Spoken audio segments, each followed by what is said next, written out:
Ó Senhor, não desprezeis um coração arrependido. Tende piedade, ó meu Deus, misericórdia. Na imensidão do vosso amor, purificai-me. Lavai-me todo inteiro do pecado e apagai completamente a minha culpa. Eu reconheço toda a minha iniquidade. O meu pecado está sempre à minha frente. Foi contra vós, só contra vós que eu pequei e pratiquei o que é mal aos vossos olhos.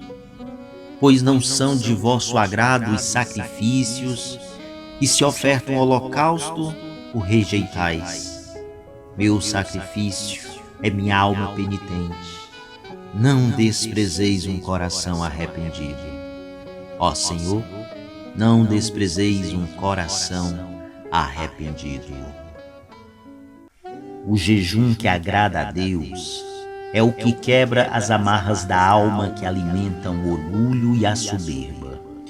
E não aquele que deixa a pessoa um dia sem comer e com a cara amarrada, fechada, amarga, azeda para os outros. Pois esse jejum não agrada a Deus. O jejum que o agrada é aquele que nos faz mais fraternos, mais irmãos, mais amigos, e assim nos aproxima do nosso Deus. Acaso é esse o jejum que aprecio? Um dia em que a pessoa se mortifica? Meus irmãos e irmãs, há muito tempo o Senhor tem deixado claro que a mera religiosidade não o agrada. Privar o seu corpo de alimento ou bebida ou qualquer outra coisa, mas continuar com atitudes carnais e pecaminosas, é um tipo de penitência totalmente ineficiente. Infelizmente, muitas pessoas confundem rituais com relacionamento, atos externos com verdadeira obediência. Na primeira leitura de hoje, sexta-feira após as cinzas, vemos que os jejuns do povo não alteravam seu mau comportamento com os outros. Eles estavam desconsiderando as necessidades das pessoas, estavam explorando seus empregados, viviam discutindo, viviam brigando. Portanto, seus jejuns e suas orações não eram ouvidas, pois esse tipo de jejum não era o que o Senhor aceitava, pois seus corações e não apenas suas cabeças precisavam se curvar diante do Senhor. O jejum tem que gerar caridade. O jejum tem que quebrar o jugo que há dentro de nós. O jejum tem que quebrar o nosso egoísmo para nos voltarmos para os outros. E é por isso que o profeta pergunta: qual é o jejum que me agrada? É o jejum que arrebenta as correntes do coração para quebrar essa maneira vaidosa e orgulhosa de ser. Em resumo, o dia do jejum seria um dia de implorar o perdão de Deus pelos seus pecados, buscar a sua misericórdia e demonstrar compaixão por todos os homens. O verdadeiro jejum, a adoração que agrada a Deus, se revela na maneira como tratamos os outros. Quando procedemos assim, tornamo-nos canais através dos quais a bênção da aliança de Deus flui para outras pessoas. Tornamo-nos locais de descanso e fontes de água para as almas que estão cansadas e sedentas. Tornamo-nos restauradores de vidas quebradas. O amor de Deus revelado em nossas vidas atrai o coração das pessoas para os caminhos da verdadeira adoração e restaura a confiança em Deus e em suas leis. O jejum que agrada a Deus é o que quebra as amarras da alma que alimentam o orgulho e a soberba, e não aquele que deixa a pessoa um dia sem comer e com a cara amarrada, fechada, amarga, azeda para os outros. Esse jejum não agrada a Deus. O jejum que o agrada é aquele que nos faz mais fraternos, mais irmãos, mais amigos, e assim nos aproxima do nosso Deus. O cristão jejuma por um grande amor. Desagrada a si mesmo para ser agradável a Deus. O jejum cristão, tendo por fim contentar a Deus, só pode santificar com a ajuda da graça. Por isso, nós cristãos não jejuamos por sermos santos, mas para virmos a ser. Este é o tempo da prática do jejum. Não porque Cristo não esteja conosco, Ele está conosco, Ele está em nós.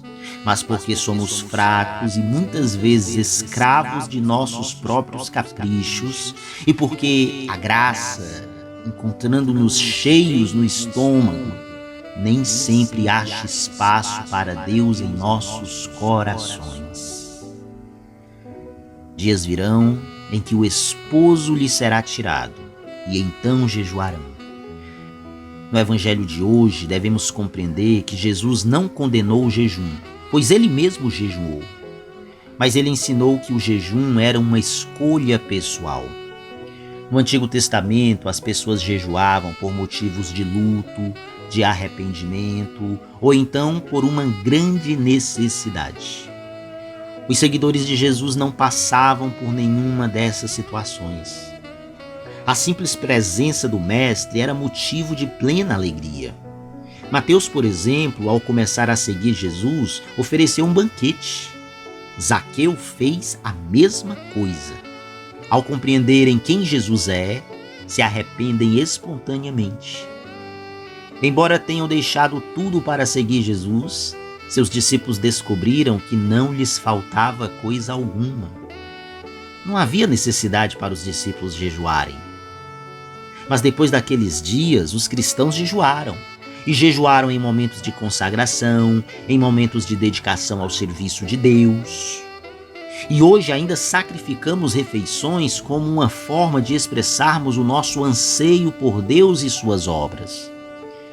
Para entendermos que finalidade tem o jejum, o melhor caminho é considerá-lo como um complemento da oração. A razão disto é que, se o simples passar fome fosse causa de santidade, o mundo já teria muitos santos, assim como tem muitos famintos.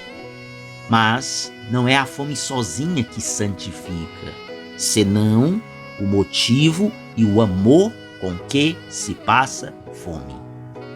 O jejum de um cristão não se assemelha à dieta de um mundano. E que diferença há entre um e outro? Bem, o cristão passa fome por um grande amor, desagrada a si mesmo para ser agradável a Deus, enquanto a pessoa do mundo, ela passa fome por uma pequena vaidade, desagrada o corpo cheio para agradar-se dele vazio. E nisto também se vê que o jejum que santifica difere do jejum do mundo não só quanto à finalidade, mas também quanto ao modo. Porque o jejum do mundo, tendo por fim contentar a si mesmo, depende das forças de quem o pratica, ao passo que o jejum cristão, tendo por fim contentar a Deus, só pode santificar com a ajuda da graça.